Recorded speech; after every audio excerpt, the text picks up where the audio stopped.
Hi friends, ఈరోజు special వచ్చేసి egg కర్రీకి కావాల్సిన ఇంగ్రీడియంట్స్ ముందు ఒక కళాయి తీసుకొని దానికి స్టవ్ ఆన్ చేసుకోవాలి. స్టవ్ ఆన్ చేసుకున్న తర్వాత ప్యాన్ ఎక్కాలి.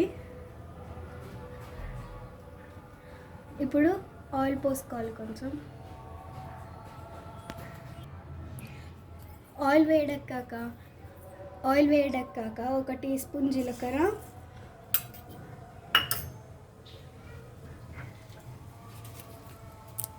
2 బిర్యానీ ఆకులు, లవంగాలు, చెక్క, ఇలాంచి వేసి కలుపుకోవాలి. కొద్దిసేపు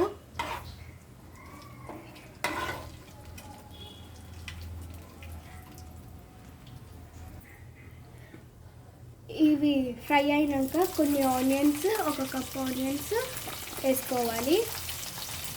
2 పచ్చిమిర్చిలు వేసుకోవాలి. ఇవి కొద్దిసేపు ఇలా కలిపి కొద్దిసేపు మూత పెట్టుకొని మగ్గించుకుందాం ఫ్రెండ్స్. అప్పుడులోగా మనము టమాటాలు గ్రైండ్ చేసుకుందాం. టమాటాలు చిన్న చిన్న ముక్కలుగా కట్ చేసుకొని ఇప్పుడు గ్రైండ్ చేసుకుందాం.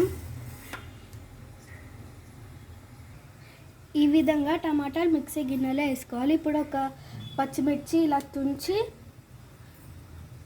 కొంచెం కొత్తిమీర వేసుకోవాలి.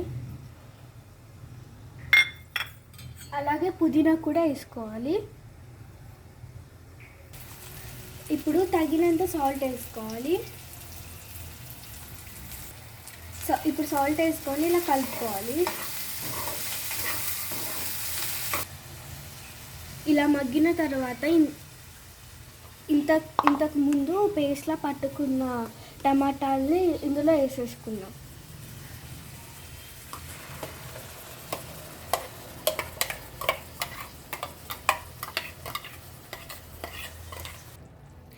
ఈ విధంగా పేస్ట్ వేసుకున్న తర్వాత కలుపుకుందాము. ఈ విధంగా కలుపుకోవాలి.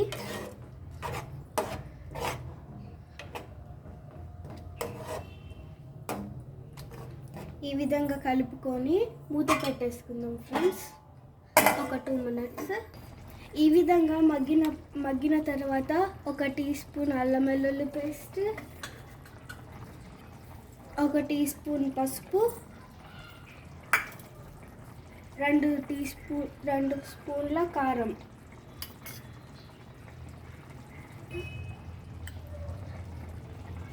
1 స్పూన్ గరం మసాలా వేసుకొని ఈ విధంగా కలుపుకుందాం.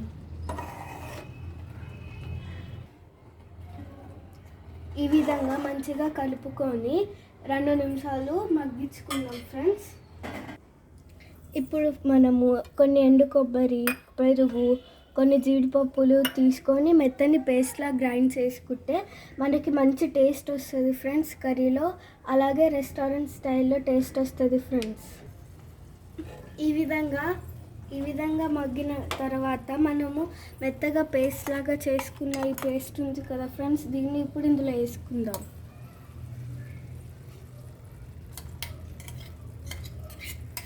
ఈ విధంగా వేసుకున్న తర్వాత గ్రేవీకి సరిపడేంత వాటర్ వేసుకుందాం ఫ్రెండ్స్. వాటర్ వేసుకున్న తర్వాత మంచిగా కలుపుకొని ఇంకా 2 మినిట్స్ మూత పెట్టించుకొని మగ్గించుకుందాం ఫ్రెండ్స్. ఈ విధంగా మంచిగా ఉడికిన తర్వాత ముందుగా బాయిల్ చేసుకున్న గుడ్లను ఘాటులు పెట్టేసి వేసేసుకుందాం ఫ్రెండ్స్.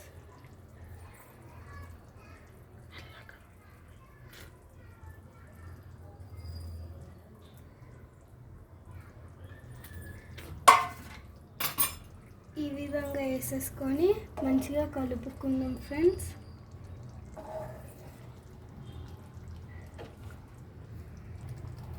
ఈ విధంగా గుడ్లు వేసేసిన తర్వాత మంచిగా కలుపుకోవాలి ఫ్రెండ్స్. మూత పెట్టేసుకొని ఒక 2 మినిట్స్ మగ్గించుకుందాం ఫ్రెండ్స్. మధ్యలో కలుపుకోండి ఫ్రెండ్స్. ఈ విధంగా మగ్గిన తర్వాత పైనుంచి కొత్తిమీర వేసేసుకుందాం ఫ్రెండ్స్. ఈ విధంగా వేసేసుకుందాం. కొత్తిమీర వేసుకున్న తర్వాత మంచిగా కలుపుకోవాలి ఫ్రెండ్స్. ఇలా కలుపుకున్న తర్వాత కింద స్టవ్ బంద్ చేసేద్దాం ఫ్రెండ్స్.